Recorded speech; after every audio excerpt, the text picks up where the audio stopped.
সুপ্রিয় বন্ধুরা, আসসালামু আলাইকুম। চলে আসলাম নতুন একটি লাউ ক্ষেতের ভিতরে। আজকে আপনাদের পুরো লাউ ক্ষেতটা নতুন ক্ষেত, কিন্তু এখানে তবুও লাউ ধরছে। দেখেন লাউ ক্ষেতটা টালের উপরে ধীরে ধীরে ছড়িয়ে যাচ্ছে, ছড়িয়ে ছিটিয়ে শাখা প্রশাখা ছড়িয়ে ছিটিয়ে যাচ্ছে। এক সময় কিন্তু এই ছোট ছোট শাখা প্রশাখা থেকে অনেক ফুল বেরোবে এবং সেখান থেকে আমরা অধিক পরিমাণে ফলও পাবো, সবজিও পাবো। তবে দর্শক, আমরা যদি এইভাবে লাউ চাষ করে বা সবজি চাষ করে করতে পারি, তাহলে অবশ্যই আমাদের দেশের আর্থিক চাহিদা যেমন পূরণ হবে, ঠিক তেমনি আপনি আপনার পরিবারের আর্থিক চাহিদাও পূরণ করতে পারবেন। যেমন ছেলে মেয়ের পড়াশোনার খরচ আপনি এখান থেকে চালাতে পারবেন, পরিবারের অন্যান্য সমস্যা আপনি এই সবজি চাষ করে সমাধান করতে পারবেন।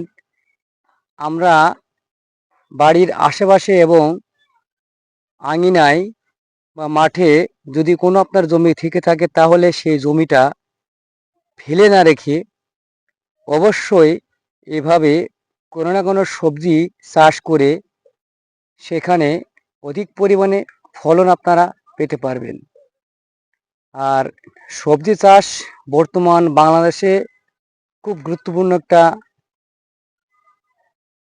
বিষয় হয়ে দাঁড়িয়েছে। প্রত্যেকটা অঞ্চলে, প্রতিটি জেলায়, বাংলাদেশের 64টি জেলায়, আমি মনে করি 64টি জেলার মানুষ যদি এইভাবে সবজি চাষ করে, তাহলে অবশ্যই আমাদের দেশের সবজির যে ঘাটতি বা সবজির যে চাহিদা, এটা পূরণ হবে। বাট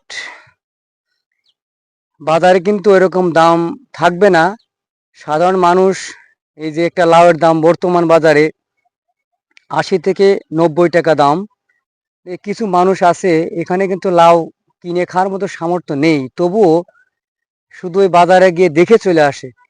আর আমরা যদি প্রতিটি অঞ্চলে, প্রতিটি জায়গায় এভাবে পতির জমি ফেলে না রেখে যদি লাউ চাষ বা অন্যান্য সবজি চাষ করে থাকে, তাহলে আমাদের দেশের যেমন আর্থিক চাহিদা পূরণ হবে, তেমনি আপনার পরিবার বা আশেপাশের মানুষেরও আর্থিক চাহিদা পূরণ হবে।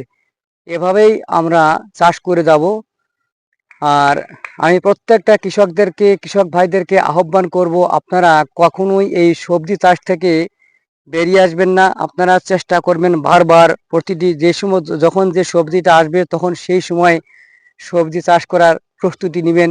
এবং কৃষি বিষয়ে উপরে যারা কাজ করেন তাদের কাছ থেকে সুপরামর্শ নিয়ে আপনারা এভাবে কাজ করতে পারেন।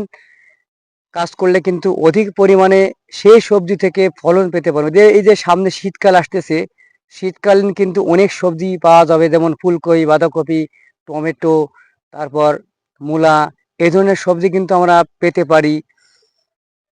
আশা রাখতেছি বাংলাদেশের প্রত্যন্ত অঞ্চলের যারা আমার এই ভিডিওটি দেখবেন, তারা অবশ্যই আমার এই চ্যানেলটিকে সাবস্ক্রাইব করে, লাইক কমেন্টস করে, একটা শেয়ার করে পাশে থাকবেন। ধন্যবাদ।